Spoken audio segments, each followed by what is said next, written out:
Please like the video and share your thoughts in the comments. Your feedback helps make the content better. She came in past midnight, dropped her bag on the chair I'd set for her, glanced at the plates I'd kept warm in the oven, and went straight down the hall. "Dinner's in the oven," I called from the couch. TV muted, lights low, table set for two like a postcard we never mailed. "I'm exhausted," she tossed over her shoulder. Bedroom door closed. No shower. No small talk. No nothing. I sat there with two plates and one heartbeat getting louder. If I'd known where it was headed, I'd have stood up that night and changed the rules sooner.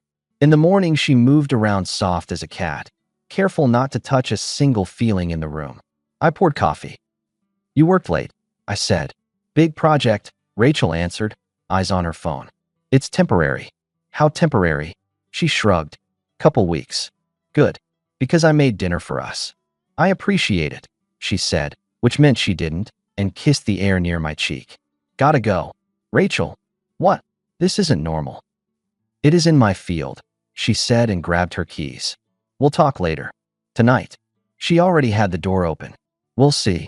The next 3 nights looked the same. Her shoes in the entry, the glow of her screen down the hall, steam from the shower, lights out. When she did eat, it was a bite standing over the sink.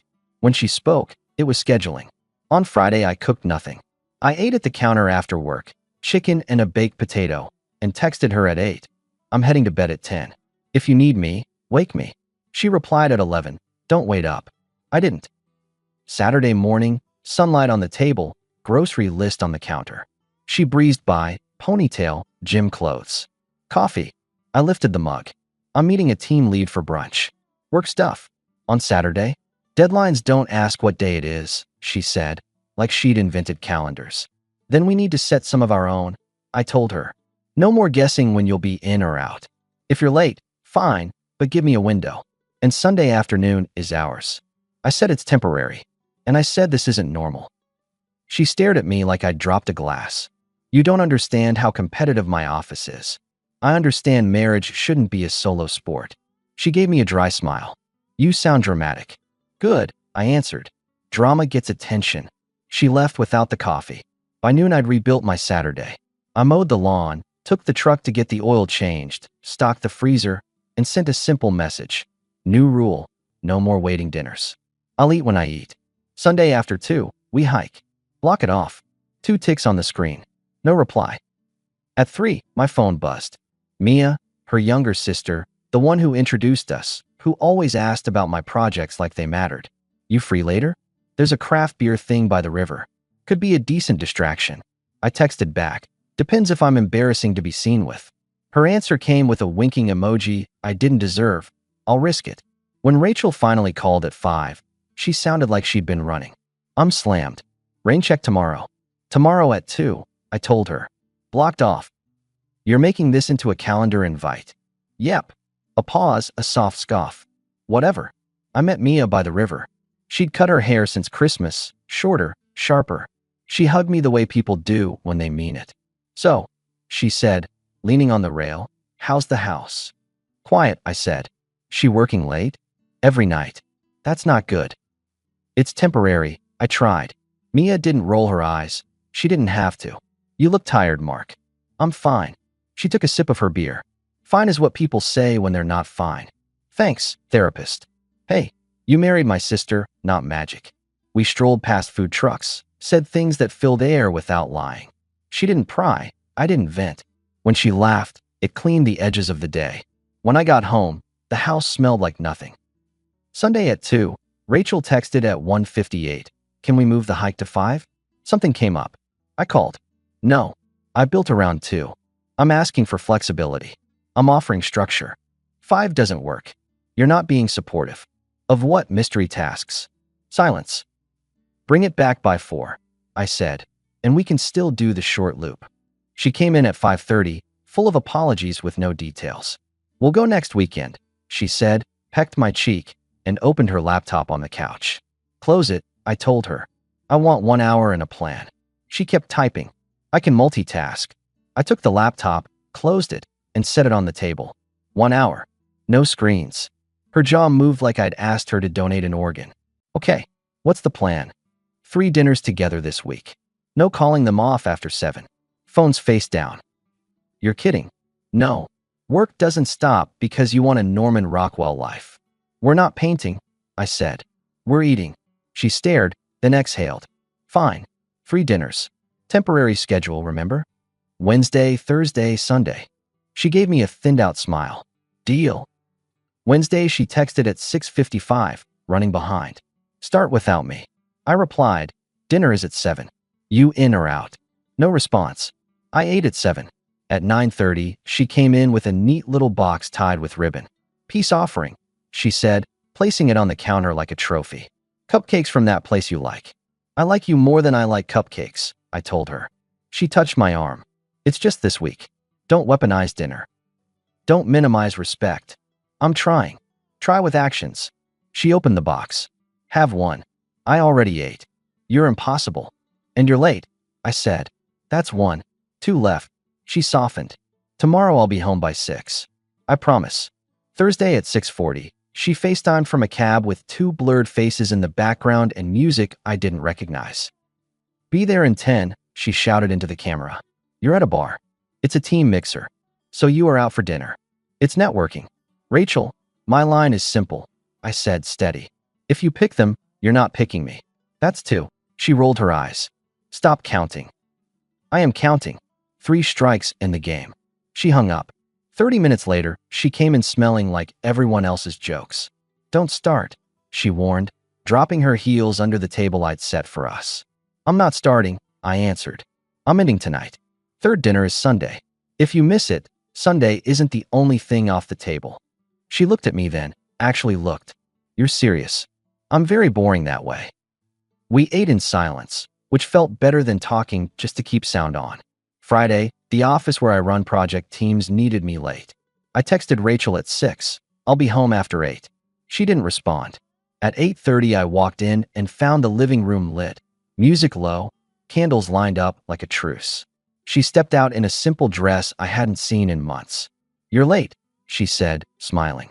That's rich, I told her, but I took in the scene. 2 plates. Steak still warm. A bottle open. Her shoulders relaxed in a way that made you think of the person you married, not the one you'd negotiated with all week. I cleared my evening, she said. No laptop. No phone. Why? I asked, and if the words sounded harsher than I meant, fine. Because I heard you. And I miss us, she said. I collected the facts. Fridays were for her crew, Sundays were for me, and now she was changing the script just when I'd laid one down. We ate. We laughed. She leaned on my shoulder on the couch. She put my hand in hers the way she used to, careful and certain. When her phone buzzed, she didn't look. Ignore it, she said, kissing my knuckles. Temporary schedule is ending. Good, I said, and meant it for 20 minutes. Then she stood, stretched, and yawned. Big day tomorrow, she announced. Company thing. Might be late. I didn't say what I thought. I finished my glass, turned off the music, and wrote 3 things in my head. My time matters. My house isn't a crash pad. I'm done with soft threats. Saturday, she left early. I ran errands, and, because I'm not a monk, accepted Mia's invitation to a Saturday market. We grabbed coffee and picked up a plant I didn't need. Don't let it die, she said. It's a fern. Even my freshman roommate kept hers alive, and she forgot her keys every day. Ferns and I have a complicated history. Do not tell me you killed a fern. I didn't kill it, I told her. It made bad choices. She laughed, then got quiet. You okay? I'm building rules, I said. It helps. That's your language, she said. I get it. At home, I placed the fern by the window, watered it, and wrote the rules down for real. Kitchen whiteboard, black marker. 1. No guessing. Share schedule blocks daily by 3 p.m. 2. 3 joint meals per week. Fixed times. 3. Sunday afternoons or hours. 4. If you cancel, you propose the makeup time. 5. Respect is a plan, not a feeling. I took a picture, sent it to Rachel. She replied with a heart and a thumbs up like a teenager. Sunday came. At 6, dinner sat warm. At 7, cold. At 8, text, don't wait up. I wiped the whiteboard clean. Monday morning, I poured coffee and slid a manila folder across the table. I'm separating the accounts for a while. Bill split is in here. I'll cover the mortgage, you handle utilities. Clean lines. She blinked slowly. You're punishing me. I'm protecting myself from chaos. We're married. I know. That's why I'm doing this. You're being controlling, she said. No, I told her. I'm being clear. Is this how you lead teams? With ultimatums? With expectations, I said. It's how adults operate. She laughed without humor. Fine. I'll send money. Send a calendar. And your spare key goes on the hook. No more letting yourself in without texting if you're out past 10. She folded her arms. Because I like to know who's in my house. She stared. You think I'm out doing something wrong. I think you're out doing something I'm not part of, I answered. That's wrong enough. She softened, again, that gentle tone she used when she wanted to reset the scoreboard. I'll do better, she said. Let's not make this ugly. Then don't. That night, she came home at 9 with takeout. Dinner, she offered. Already ate, I said, and watched her wince just a hair. The illusion cracked. The week crawled. She made a couple of sweet gestures, a note on my dashboard, a playlist of songs we used to turn up. She cooked once and presented it like a peace treaty. I said thanks and ate. We had one decent evening and 2 hollow ones. The rest was a weather report I couldn't change. Friday afternoon, I swung by Mia's office to drop off a spare charger she'd left in my truck. It was a public building, bright lobby, security desk with a guy who had seen everything. Hey, Mark, Mia waved from the mezzanine. Saved my life. Big week? I asked. Always. A man in a blue blazer walked by, muttering into a headset. Behind him came a woman from Rachel's company I'd met once at a barbecue. She glanced at me, then at Mia, then away, like she'd seen a puzzle piece that didn't fit. You know her? Mia asked, catching my glance. She's from Rachel's office. Huh. Mia's tone said something else. 2 floors up, I heard laughter. A man's voice I didn't know, the kind of laugh people use when they want the room on their side. It was just a building, just noise, and I'm not the guy who goes hunting for things to confirm what he fears. I left without digging. That night, dinner wasn't a plan. I ate an omelet and watched the game. At 10:30, Rachel texted, "Big company dinner tomorrow. Mandatory. I'll be back late." I replied, "Then Sunday morning is coffee and a conversation. Put it on your schedule." She wrote, "Sure." Saturday at 6, she came out of the bedroom in a dress that reminded me of who I picked. Makeup precise, hair like an ad. She looked great. She looked like she wasn't mine. "Where is it?" I asked, moving my plate to the sink. "Downtown. Harbor House." "Good spot," I said. "I'll change." She glanced at me like she hadn't considered I might go. "It's a company thing," she said. "I'm your husband." "I know," she replied, adjusting an earring that didn't need adjusting. It's internal." "I do internal," I said. "I'll stay out of shop talk." She hesitated, then relented. "Fine, but it's tight in there." On the drive, she stared out the window. Every block another mile between us. I parked. We walked toward the restaurant. Right before the door, she stopped, turned, and took my hand like a stage direction. "Listen," she said, eyes quick on the crowd inside, then back to me. "Don't talk to me in there, okay? Please.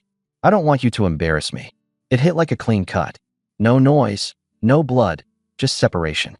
She released my hand and went in like nothing had happened, like she hadn't just told her husband to be her shadow while she held court.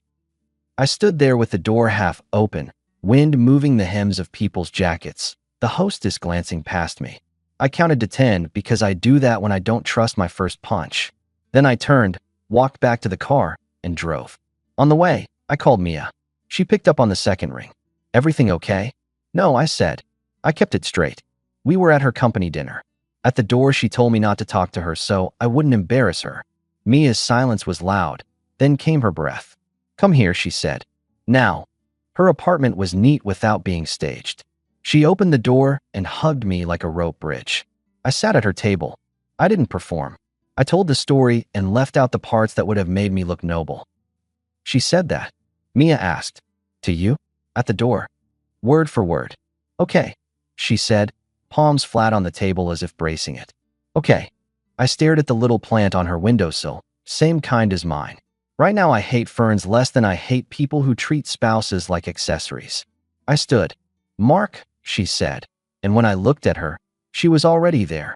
What she'd never said, what I pretended not to see, The truth we both circled because it felt safer to act like it wasn't there. She stepped into me, and I didn't move back. I'm done fighting alone, I told her. I wasn't whispering, but the words felt like I'd been carrying them in my jaw for months. Right now you feel more like family than my wife does. Mia's eyes got wet and sharp, both. You won't believe it, she answered. But you feel more like home to me than my own sister does. She kissed me. No fireworks. No soundtrack. Just two people who recognized a line when they crossed it and didn't pretend they hadn't. We stood there, arms certain, not because it was flashy, but because it was right enough to stop lying. I left after an hour. On the drive, my phone buzzed. Where are you? Should I call a cab? I parked in Mia's lot, held up the screen. That's what she has for me, I said, a laugh in my throat that didn't reach my cheeks. After that line at the door, what matters is whether I'm her ride. Mia took the phone gently. May I? Please. She typed, smiling like someone who finally says the thing they've practiced in their head, with the one he won't embarrass by being present. She hit send, then put the phone in my hand. Now there's no going back, she said, half terrified, half relieved. Good, I answered. Back was broken anyway. Half an hour later, the screen lit again. Good. I hope you'll handle the paperwork soon. I don't have time for it. My thumbs didn't hesitate, of course. And don't come back to my house. It's too embarrassing for you. She wrote, ship my stuff to my parents. I stared at the message and felt nothing volcanic. Just the engine finally switching off. I drove home, pulled 2 suitcases from the attic, and started packing Rachel's clothes. I wasn't mean, I was efficient. Labeled boxes, clothes, shoes, bathroom, office junk. I set them by the door and made a list for Monday. Call a delivery service to drop them at her folks. Sunday morning, Mia texted, you okay? I replied, better than I should be. She wrote back, good. Eat breakfast. I did. Eggs, toast, a schedule for the week. I changed the locks that afternoon and left her spare on the hook. Habit, not invitation. I unsubscribed her from the grocery list and removed her from the shared location app she never used anyway. No speech. No dramatic post. Just a man running his own life again. Monday at lunch, I told my project lead I needed a couple hours Friday morning. Personal business. He nodded. Adults get it. I booked a meeting with a mediator who helps people end things clean. No courtroom, no fireworks. Just signatures and boxes and a quiet house. Rachel texted twice that week. Once to ask if I'd packed the silver clutch she liked. Once to ask if I told her parents. I answered both, yes. Yes. She didn't ask how I was. I didn't offer. Mia kept a clean line. She checked in. She didn't flood me with ideas of picnics or the future. She asked if I'd eaten, if I'd slept, if I needed anything. When I said I was handling it, she said good. When I asked if she was okay, she said she would be. On Thursday, the box service collected the suitcases and drove them to Rachel's parents' house. Her mom texted me thank you. I replied you're welcome. None of us said what we were thinking. Friday morning, I met with the mediator. The room smelled like paper and decisions. By noon, the machine had started. I went back to work and ran a meeting that ended on time. It felt good to get something across a finish line that deserved it. A week later, Rachel moved the last of her stuff out of the hall closet. She didn't come in. She sent a message, picking up the boxes Friday afternoon. Please leave them by the door. I left them there like requested. She didn't ring the bell. Mia and I didn't play house. We met for coffee. We took walks. We talked about things that weren't Rachel. One night, she asked the question people ask when they're trying to be both brave and decent. Are you sure? She said, sitting on my back step after I grilled chicken and overcooked it like a rookie. Yes, I told her. Not because I'm angry. Because respect is either here or it isn't. Once it's gone, it doesn't grow back because you water it with hope. She nodded. I can live with that. So could I? 2 months later, the paperwork was done. I went to the office with a pen. I signed where I was told. I left with a copy. I drove home and put it in a folder I didn't plan to reopen. I called Mia from my truck. It's settled. I'm home, she said. Want company? Yes. She came over with takeout. We ate on the couch like two people who'd earned sitting. After, I took her hand. Let's do this right, I said. Define right, she replied. No sneaking.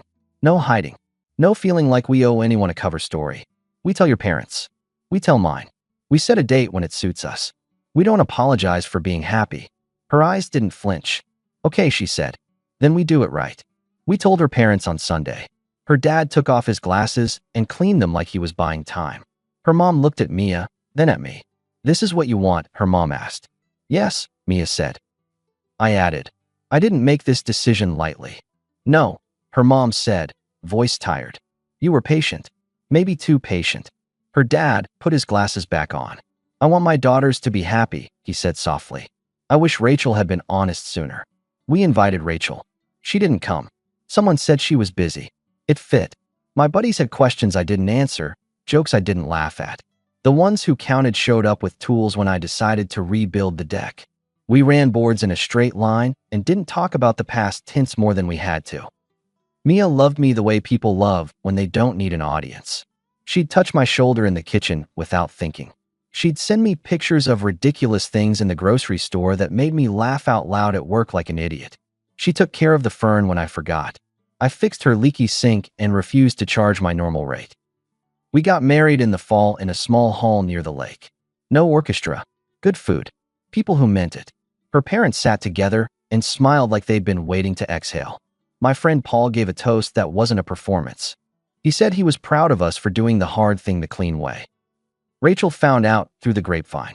She sent a message I didn't answer. Later I heard she'd been angry, that she'd called Mia names, that she'd said we'd stolen something. I didn't correct the record.